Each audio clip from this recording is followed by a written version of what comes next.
నమస్కారం. అందరూ మీడియా మిత్రులకి నమస్కారం. ఈరోజు ప్రభుత్వం ఆదేశం మేరకు ఇంకా మన డిస్ట్రిక్ట్ అడ్మినిస్ట్రేషన్ నుంచి కూడా కొన్ని ప్రాబ్లమ్స్ ఈ శాండ్ గురించి ఉన్నాయి కాబట్టి ఈ ప్రెస్ కాన్ఫరెన్స్ శాండ్ మేనేజ్మెంట్ మీద మనం తీసుకున్నాము. మీ అందరికీ తెలుసు, ఒక 8th జూలై నుంచి ఫ్రీ శాండ్ పాలసీ కింద డిస్ట్రిక్ట్ అడ్మినిస్ట్రేషన్ ప్రభుత్వం ఆదేశం మేరకు ఈ ఫ్రీ శాండ్ అంటే గవర్నమెంట్కి శాండ్ వల్ల ఎటువంటి ఆదాయం రావట్లేదు, అంటే రాయల్టీ రూపంలో ఎటువంటి ఆదాయం రావట్లేదు. బట్ కానీ ఆపరేషనల్ అండ్ మెయింటెనెన్స్ ఛార్జెస్ కింద మనం ఆ ఫీజు మనం తీసుకున్నాము. అలాంటి ఫ్రీ శాండ్ పాలసీ కింద మనం శాండ్ ప్రతి ఒక్కరికి ఎవరు కానీ అప్లై చేస్తే మనం వాళ్ళకి ఇస్తున్నాం. దీని తర్వాత గత ఒక 1 month నుంచి 2 డీసిల్టేషన్ పాయింట్స్ మనం ఓపెన్ చేసాం.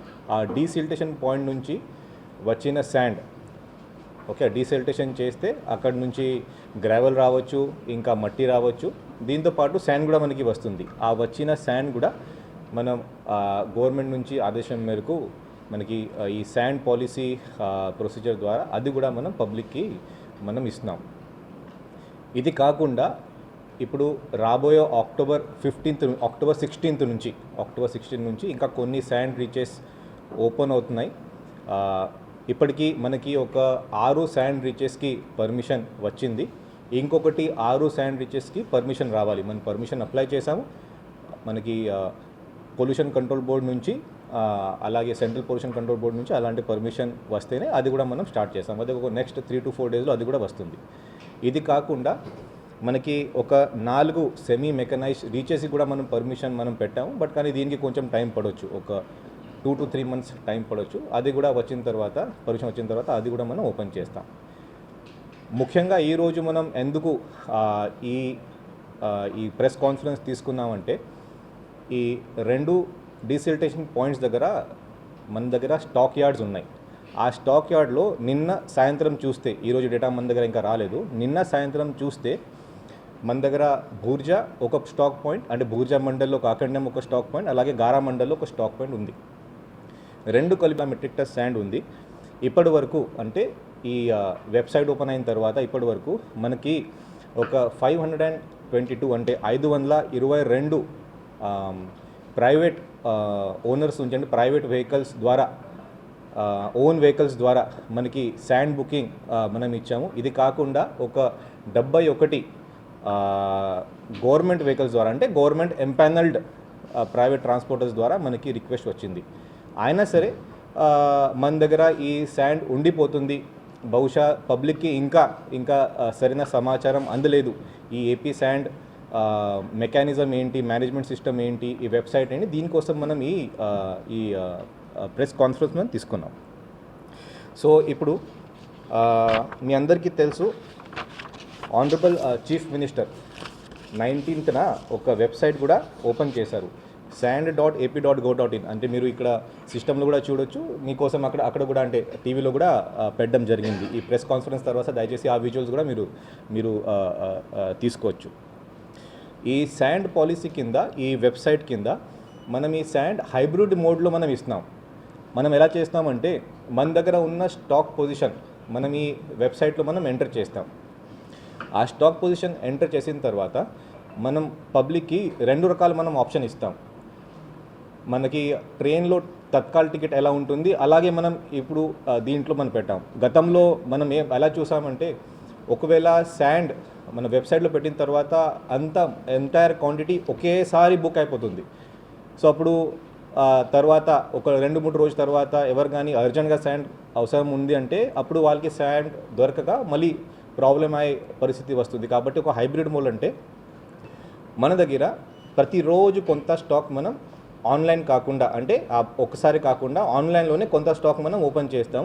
ఇది కాకుండా at the starting of the week, అంటే నిన్నటే సాటర్డేకి ఒక ఫిగర్ మనం ఆ వెబ్సైట్లో మనం పెడతాం. సో సాటర్డే నుంచి సండే వరకు వాళ్ళు మొత్తం శాండ్ వాళ్ళు ఎంటైర్ వీక్ వాళ్ళు శాండ్ బుక్ చేయవచ్చు. ఇది కాకుండా ప్రతిరోజు మండే కూడా నాకు అర్జెంట్గా శాండ్ కావాలి, కానీ నేను శాండ్ బుక్ చేయలేకపోయాను, ఏదన్నా అవగాహన లేదు, లేకపోతే నాకు అప్పుడు అవసరం లేదు. ప్రతిరోజు కూడా కొంత శాండ్ నేను అంటే మనం ఈ వెబ్సైట్ ద్వారా పబ్లిక్కి ఓపెన్ చేసినాం. ఈ హైబ్రిడ్ మోడల్ ఒకటి అందరూ దయచేసి అర్థం చేసుకోండి. చాలామందికి ఈ వెబ్సైట్ ఏంటి తెలియదు, చాలామందికి ఈ వెబ్సైట్లో డేటా ఎంట్రీ ఎలా చేయాలి అది తెలియదు, చాలామందికి వెబ్సైట్లో ఎంట్రీ అయిన తర్వాత ఆ ఓన్ వెహికల్ ఉంటే మనం ఏం చేయాలి, ప్రైవేట్ వెహికల్ ఉంటే ఏం చేయాలి, లేకపోతే గవర్నమెంట్ ఎంపానల్ వెహికల్స్ ఉంటే ఏం చేయాలి అది కూడా తెలియక ఇబ్బంది రావచ్చు. దీనికోసం ప్రతి ఒక్క గవర్నమెంట్ సచివాలయంలో ఈ ఫెసిలిటీ కూడా ఇవ్వడం జరిగింది. మీరు ఎప్పుడైనా మీకు శాండ్ అవసరం ఉంది, గవర్నమెంట్ అంటే మన ప్రభుత్వ సచివాలయం దగ్గర వెళ్ళి అక్కడ ఈడిపిఎస్ అక్కడ ఉంటారు, అంటే సచివాలయం ఎంప్లాయీ ఉంటారు, అక్కడ నుంచి కూడా మీకు ఆ సపోర్ట్ ఇస్తూ మీరు శాండ్ కూడా అక్కడ నుంచి కూడా బుక్ చేయవచ్చు.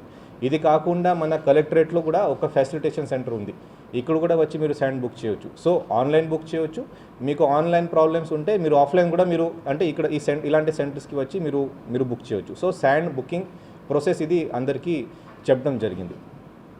ఇది కాకుండా ఒకవేళ మీరు శాండ్ బుక్ చేసిన తర్వాత ఇన్స్ట్రక్షన్స్ ఏమున్నాయంటే విదిన్ 24 అవర్స్ 24 గంటల లోపల ఆ లారీ లేకపోతే ఆ ట్రక్ ఆ శాండ్ స్టాక్ దగ్గర రీచ్ అయ్యి అక్కడి నుంచి లోడింగ్ అయిపోవాలి. లోడింగ్ అయిన తర్వాత దాదాపు ఒక 2 అవర్స్ 3 అవర్స్ లేకపోతే కొన్ని చోట్ల ఒక 5 to 6 అవర్స్ కూడా పడవచ్చు. కొంచెం లాంగ్గా దూరంగా డిస్టెన్స్గా వెళ్ళాలి అంటే 5 to 6 అవర్స్ లోపల వాళ్ళకి ఆ శాండ్ అందడం జరుగుతుంది.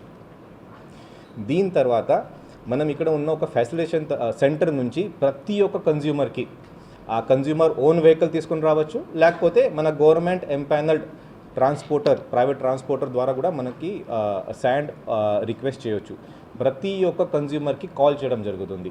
ఈ శాండ్ ఎలా ఉంది, శాండ్ క్వాలిటీ బాగుందా లేదా, రెండోది శాండ్కి కావాల్సిన అమౌంట్ అంటే వాళ్ళు పే చేసిన అమౌంట్ మన గవర్నమెంట్ డిసైడ్ చేసిన అమౌంట్ కంటే ఎక్స్ట్రా అమౌంట్ అడుగుతున్నారా లేదా, మూడోది శాండ్ డెలివరీకి డిలే జరిగిందా లేదా. అలాంటి మనం క్వశ్చన్స్ అంటే ఫీడ్బ్యాక్ మన కన్జ్యూమర్స్ నుంచి మనం తీసుకున్నాం. ఇప్పుడు వచ్చిన ఫీడ్బ్యాక్ ప్రకారమే స్టార్టింగ్లో కొంచెం ఇబ్బంది వచ్చింది, అంటే పూర్తిగా సిస్టమ్ స్టెబిలైజ్ చేయడానికి కొంచెం టైం పడుతుంది. కాబట్టి స్టార్టింగ్లో డిలే ఇన్ శాండ్ డెలివరీ మనకి అర్థమైంది. ఆ డిలే కూడా ఎందుకు అంటే ఇప్పుడు ప్రతి ఒక్క వెహికల్లో ఆ జీపీఎస్ ఉంటుంది. ఒక కన్జ్యూమర్ శాండ్ బుక్ చేసిన తర్వాత దగ్గర ఉన్న లారీస్కి మనం ఆ బుకింగ్ మనం ఇచ్చేయాలి. అదే చేయకుండా కొంచెం దూరం ఉన్న లారీస్కి బుకింగ్ వెళ్ళింది, అదే పొరపాటున వెళ్ళింది, మనకి సరైన స్టాఫ్కి మనం ట్రైనింగ్ బహుశా మనం ఇవ్వలేకపోయాం. బట్ కానీ ఎలాంటి ప్రాబ్లమ్స్ కూడా ఇప్పుడు మనం సాల్వ్ చేసాం. అది ఒకటి. రెండోది కొన్ని సందర్భాల్లో మనకి పబ్లిక్ నుంచి ఎక్సెస్ అమౌంట్ అడుగుతున్నారు ట్రాన్స్పోర్టర్స్. ఆ ఇష్యూ కూడా మన దృష్టికి వచ్చిన వెంటనే మనం ఆ కన్సర్న్డ్ ట్రాన్స్పోర్టర్ మీద ఒక 2000 ఫస్ట్ పెనల్టీ ఛార్జెస్ కూడా మనం వేసాం.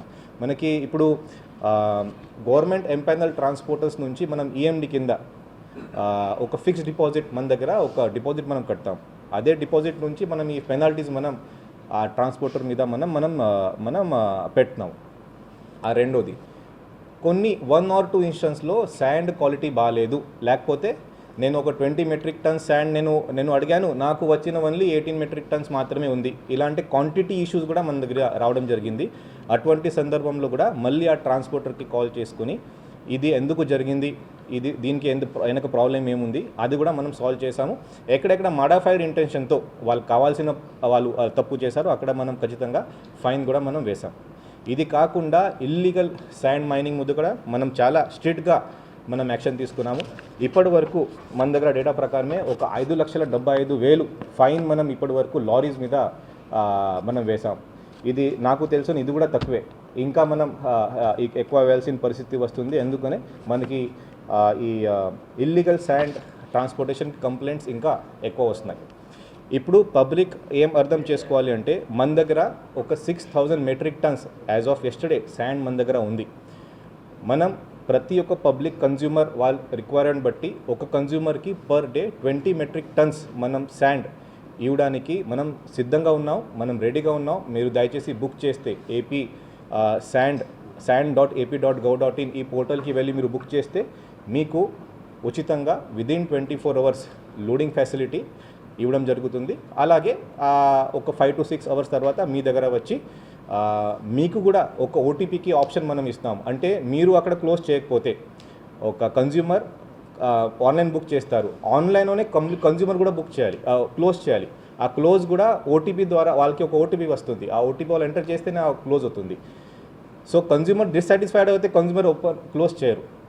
సో కాబట్టి ఆ సొల్యూషన్ అంటే ఆ ఒక ఛాన్స్ కూడా కన్జ్యూమర్కి ఇవ్వడం జరుగుతుంది. ఒకవేళ మీరు డిస్సాటిస్ఫైడ్ ఉంటే మనం ట్రాన్స్పోర్టర్స్కి కూడా మనం ఈ పెనల్టీ మనం వేయవచ్చు. గతంలో ఇంకొకటి ప్రాబ్లం అంటే మనకి ట్రాన్స్పోర్టేషన్ ఛార్జెస్ మనం కొద్దిగా వైజాగ్కి మనకి దగ్గర మన్యంకి లేకపోతే వేరే జిల్లాలకి మన జిల్లాలకి కొంచెం తేడా ఉండేది. బట్ కానీ ఇప్పుడు తర్వాత ఈ కొత్త పాలసీ కింద ఈ అన్ని స్లాబ్ రేట్స్ కూడా ఒకే రకంగా కామన్ టు ఎంటైర్ స్టేట్ అది కూడా పెట్టడం జరిగింది. ఇది కాకుండా మన శ్రీకాకుళం డిస్టిక్కి వేరే జిల్లా నుంచి వచ్చి కూడా శాండ్ తీసుకోవచ్చు. శ్రీకాకుళం డిస్టిక్కి వైజాగ్ నుంచి, విజయనగరం నుంచి, అలాగే మాన్యం డిస్టిక్ నుంచి కూడా ఇక్కడ వచ్చి శాండ్ తీసుకోవచ్చు. ఎందుకనే మన దగ్గర శాండ్ సోర్సెస్ ఎక్కువ ఉన్నాయి కాబట్టి, అక్కడ తక్కువ ఉన్నాయి కాబట్టి వాళ్ళు ఇక్కడ వచ్చి కూడా శాండ్ తీసుకోవచ్చు. ఇప్పుడు లేటెస్ట్ మనకి స్లాబ్ రేట్స్ ప్రకారమే ఒక 10 కిలోమీటర్ వరకు ఒక ట్రాక్టర్కి 13.5 రూపీస్ పర్ కిలోమీటర్ మనం ఛార్జ్ చేస్తాము. ఒక 6 టైర్ ట్రక్కి అంటే 10 టన్ ఒక లారీకి 10.7 రూపీస్ పర్ కిలోమీటర్ మనం ఛార్జ్ చేస్తాము. అలాగే ఇతర్ అంటే ఇంకా పెద్ద వెహికల్స్కి 9.4 rupees per kilometer per ton మనం ఛార్జ్ చేస్తాము. ఇది అంతా చూస్తే ఒక రఫ్లీ నేను చెప్తున్నాను, ఒక 100 కిలోమీటర్స్ ఒక ట్రాక్టర్ వెళ్ళాలి అంటే ఒక 3,785 రూపీస్ మనం ఛార్జ్ చేస్తాము. అలాగే ఒక 6 టైర్ లారీ అంటే 10 టన్స్ మెట్రిక్ టన్స్ మనం దీనికి ఒక 7,350 రూపీస్ ఛార్జ్ చేస్తాం. ఇది అంతా ఇన్క్లూజివ్ ఆఫ్ ఎవ్రీథింగ్.